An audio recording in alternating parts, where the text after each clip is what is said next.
After reading Star Wars Aftermath by Chuck Wendig and seeing a number of new aspects introduced into the Star Wars universe, as well as some further development of those we're already familiar with, I thought that I'd do a quick video of my top 5 reveals and moments from the novel.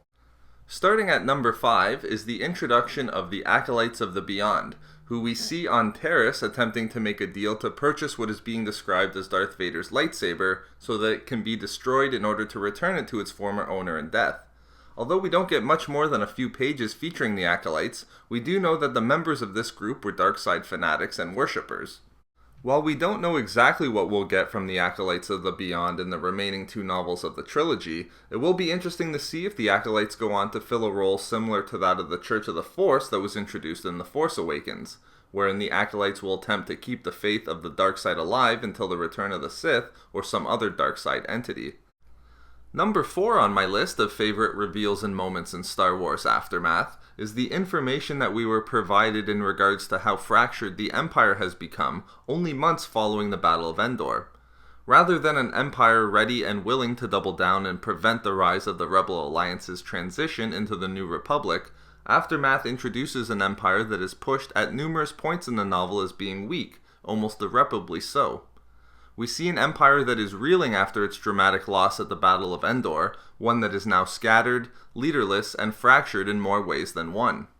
Speaking of the Empire, I should also quickly mention that it was a nice reveal to see Admiral Rae Sloane return for an important role in the novel, as I greatly enjoyed her character in A New Dawn by John Jackson Miller, wherein at that time she was the captain of the Ultimatum. Although it appears by the end of the novel that the Empire has rooted out its ineffective pieces, such as with the death of Grand Moff Falco Pandion, it'll be interesting to see if the Empire is able to mount an adequate offensive against the New Republic and reveal themselves to be a legitimate threat for the remainder of the trilogy. If not, however, I'm very hopeful that we'll be able to get some scenes of the remaining high-ranking Imperial officials discussing their option of retreating to the Outer Rim to regroup and fight another day, thus representing the initial steps taken by the First Order. In this regard, I very much want to see how the Empire made the decisions that would become the Imperial exodus to the Outer Rim. At number 3 on the list was the interesting reveal that the canon storyline in regards to the Wookiees and their home planet of Kashyyyk is mirroring that as was seen previously in Legends, wherein the Wookiees were enslaved by the Empire and used as slave labor to assist in feeding the Imperial Army and in the construction of the first Death Star. In the upcoming novels of the trilogy, I am very much anticipating the side mission that Han and Chewbacca are going on to assist in freeing the enslaved Wookiees and perhaps removing the Empire from Kashyyyk.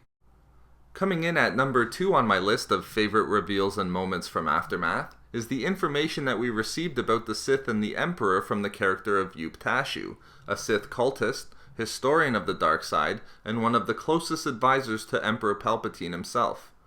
More than just the fact that we had a Sith cultist in the novel, one who advised the Emperor no less, it was interesting to find out that amongst those within the Empire, not many accepted the fact that the Emperor was a Sith, and this possibility was considered to be more myth than fact, perhaps even a concocted myth.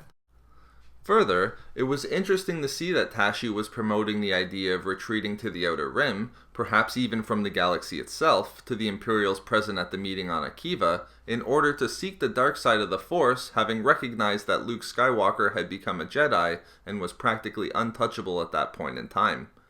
Having been captured by the New Republic, I look forward to seeing what other information Tashu is able to provide us regarding his knowledge of the Sith and his personal experience as the Emperor's advisor. And finally, my favorite reveal from Star Wars Aftermath is from the scene that we received with Mon Mothma describing her desire and intent as Chancellor of the New Republic to demilitarize and cut the government's military presence by 90% once the Galactic Civil War ended, so as to ensure that a full-scale galaxy-wide war could not happen again in the future. This simple scene was a great addition in my opinion, as it directly plays into how fractured, and useless really, the Senate of the New Republic becomes in the years leading up to The Force Awakens that is set out in Bloodline by Claudia Gray, where the centrists in the Senate want a stronger galactic military and government, and the populace wanted individual planets to retain their full sovereignty. Mon Mothma's desire to immediately demilitarize and position herself into what would become the populist position, and her being questioned quite forcefully by her advisor who takes a centrist-like position, does an excellent job of showing how the ineffectiveness of the New Republic years later had its roots right at its beginning, and foreshadows the rise of both the Resistance and the First Order. So those are my top 5 reveals and moments from the novel Star Wars Aftermath by Chuck Wendig. I'd be happy to hear and discuss what your favorite parts of the novel were in the comments section below. Have a great day everyone, and I look forward to talking with you all again soon.